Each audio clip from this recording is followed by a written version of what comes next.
My name is Terrence Monrian, and today is June 4th, 2023.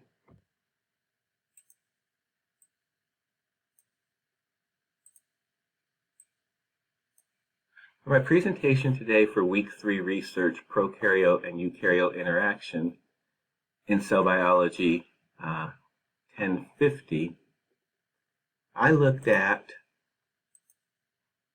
the prokaryote called Rickettsia. This is a small prokaryote that is an obligate intercellular gram-negative bacteria that only reproduces within the host. It does produce a very serious disease in humans, and theories about its relationship with the mitochondria exist today. The interaction that Rickettsia has with the animal cell in human starts at step 1 with the bacteria being engulfed by endocytosis. It actually forms a barrier around the prokaryotic cell, and the vacuole that is formed starts the phagocytosis process, which destroys the potential invader. However, the prokaryote, such as Rickettsia, does have a mechanism that stops this, and because it has this resistance, the multiplication process is allowed to occur within the cytoplasm.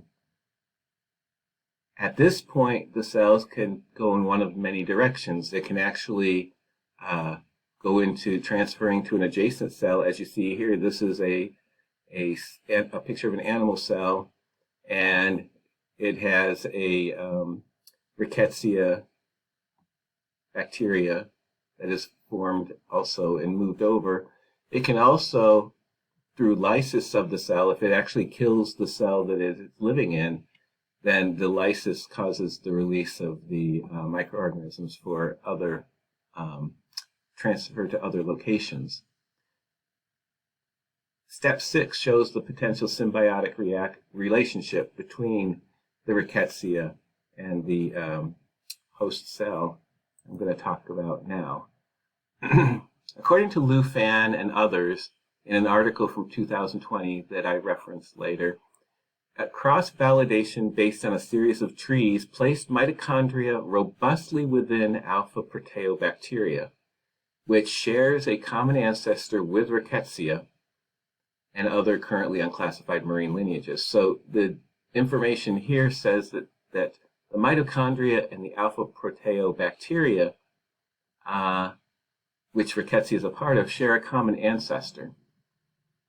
And that potentially by endogenosymbiosis, the relationship between two organisms where one lives inside the other, the Rickettsia could have adapted and became a part of the structure of the eukaryotic cells.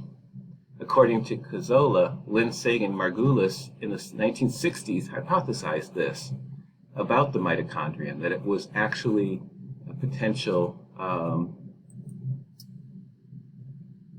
relationship with the Rickettsia or other similar organisms. Recent expansions of this endogenosymbiotic theory suggest that over millennia, that some or all of the DNA of the symbiotic organism, of the Rickettsia, transferred to the nucleus of the host cell.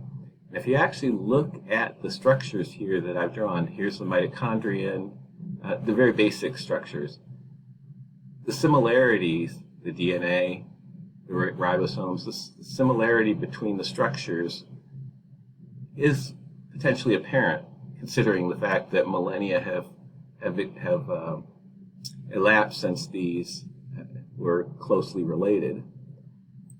The information that I've provided here, I've given some of the references that I used for the discussion today. Thank you for listening.